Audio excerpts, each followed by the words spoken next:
Which animal is the friendliest? Have your human friends let you down? Look among the animals. A dog will certainly be compassionate, but it is not the friendliest in the entire animal kingdom. Although each individual is different, capybaras are often considered the most sociable animals. The largest rodents on the planet definitely do not spend time alone. They stay in large groups and are infinitely loyal to their family and friends. If you see a pair of capybaras lying on the ground, they are definitely not fighting. They cuddle, warm up and show affection. However, unbreakable friendships are not only formed within the species. Capybaras also seek out other animals and often live in symbiosis with them. They get along well with birds, turtles and even crocodiles. You will often see monkeys by their side. They are also friends with cats and dogs, and they make no exceptions for humans.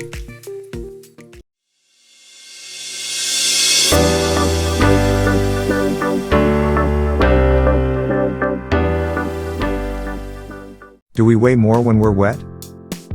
Have you ever tried getting out of a pond or a swimming pool and immediately stepping onto a scale? In that case, you'll find that you gained a bit of weight while swimming. But how much, and why? It's not just because of the droplets still on your body before you towel off. The skin, being the largest organ of the body, also absorbs water very well. When we swim or shower, we absorb about 1 to 3 cups of liquid through our skin. Even if we no longer feel wet, our body weight can still be up to half a kilogram higher. The increase is even greater if we get our hair wet. Hair is quite thirsty and can absorb an amount of water equal to 25 to 30% of its own weight. And if your hair is very long, you'll definitely feel the difference after washing it.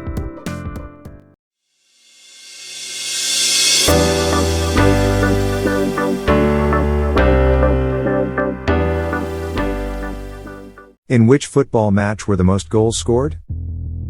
A match without goals is boring, if only there were as many goals as possible every time. So when could football fans have been absolutely the happiest? The match with the highest number of goals is recorded in the Guinness Book of Records. It was played on October 21, 2002, in Madagascar, between the teams AS Edema and Stade Olympique Le Mans, and ended with the unbelievable score of 149-0. How could the losing team allow such a disaster? Simply, every single goal was scored into their own net. The players of Stade Olympique Le Mans decided to protest a referee decision that had prevented them from competing for the title in a previous tournament. So for the full 2 halves, they shot one goal after another into their own empty goal. The AS Edema team thus won the match with a world record, without even touching the ball.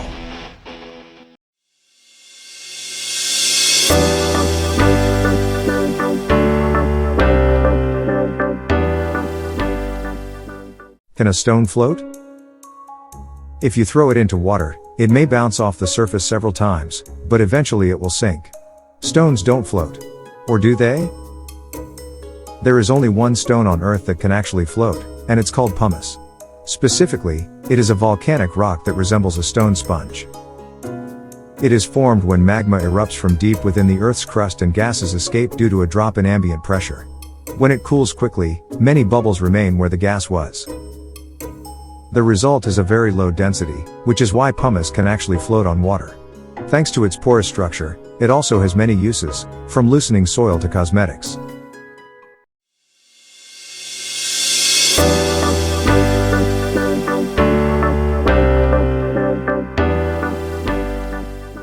How close to the sun could we still survive? The surface of the sun is actually its coolest part. Even so, the temperature there reaches about 6,000 degrees Celsius.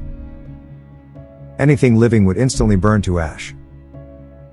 So how close can we get to the sun without that happening? We're not going to walk there, of course. But if we travel in a properly designed spacecraft, it should withstand temperatures of around 2,500 degrees Celsius. That kind of heat exists at a distance of roughly 2 million kilometers from the sun, and since the total Earth-Sun distance is approximately 150 million kilometers, we'd already be almost within reach. Outside a spacecraft, just in a spacesuit, things are different. A suit can only protect you from about 120 degrees Celsius, a temperature you'd experience at about 5 million kilometers from the sun. Even so, you would break the current record held by the Parker Solar Probe.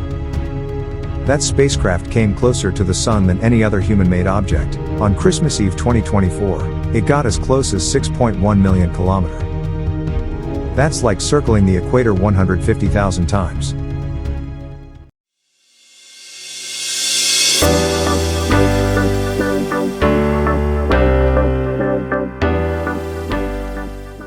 Are human teeth stronger or shark teeth? None of us would want to end up between a shark's teeth. Since they can crush human bones like toothpicks, they must be many times harder than ours. Or is that not actually the case? We should definitely not underestimate human teeth. A study by German scientists who compared them to shark teeth a few years ago came to a surprising conclusion.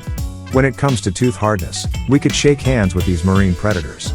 Shark enamel is made up of a very hard mineral called fluorapatite, while human enamel is made up of the slightly softer hydroxyapatite. But we compensate for this by arranging the crystals in the internal structure of the tooth. The crystals are also bound by proteins that effectively prevent cracking. According to scientists, the fact that the strength of our teeth is ultimately the same as that of sharks could be put to good use and could lead to advances in human dentistry.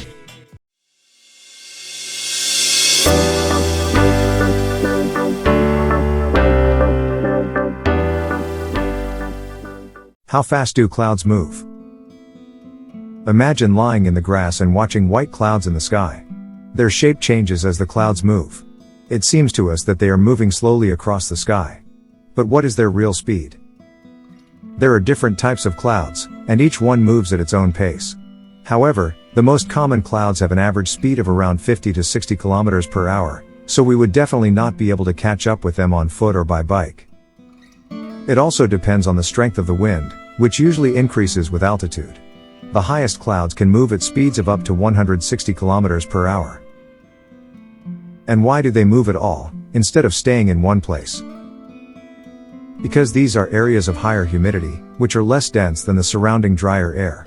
So they float in the sky, similar to an oil slick on water.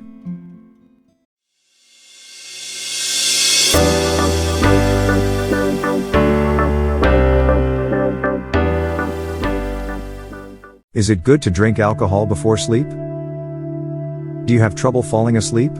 Have a glass of wine or another alcoholic drink in the evening and you'll be asleep in no time. Many people believe such advice, as it seems to really work. Or is it actually just an illusion? Alcohol suppresses the central nervous system, which creates a feeling of drowsiness. When we lie down, we are more relaxed, we don't perceive everyday worries as much, and we may fall asleep more quickly. However, while we are sleeping, our body has a lot of work to do. It has to metabolize the alcohol molecules, which is hardly a restful activity. The result is a significant reduction in REM sleep phases, during which we dream and which are important for mental regeneration. After consuming larger amounts of alcohol, the muscles in the throat also become relaxed, which obstructs airflow. This not only causes snoring, but can also lead to short breathing pauses, apnea.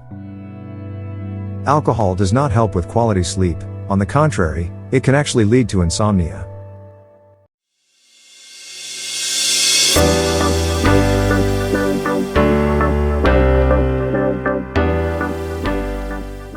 Where does wine come from?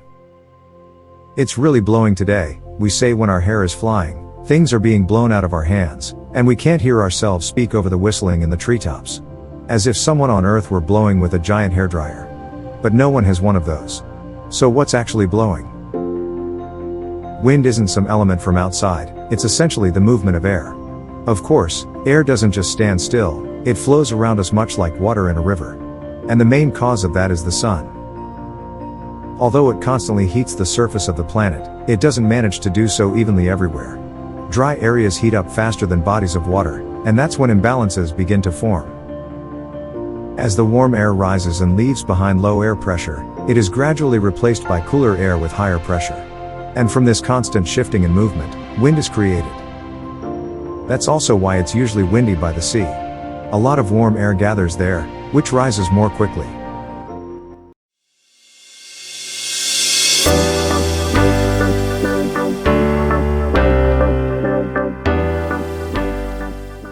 Does chocolate really improve mood?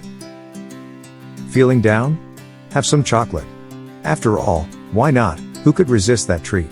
But does chocolate really affect our emotional state, or is that just something people say? Chocolate does indeed contain a number of components that can have positive effects on our mental state. Sugar is a quick source of fuel for our brain, and we're stimulated by substances like caffeine, theobromine, and N-acetylethanolamine. Flavonoids also contribute by increasing blood flow to the brain, which is not only beneficial for health but can also help improve mood. A good feeling is also supported by the pleasant texture, taste, and smell. According to some experts, however, the amount of happy substances in the popular sweet is very small. Instead of stuffing yourself with chocolate, they recommend other, healthier foods with similar effects: bananas, nuts, fish, beans, or lentils. Legumes in particular, thanks to their vitamin B content, help increase levels of serotonin or dopamine, which will have you grinning from ear to ear.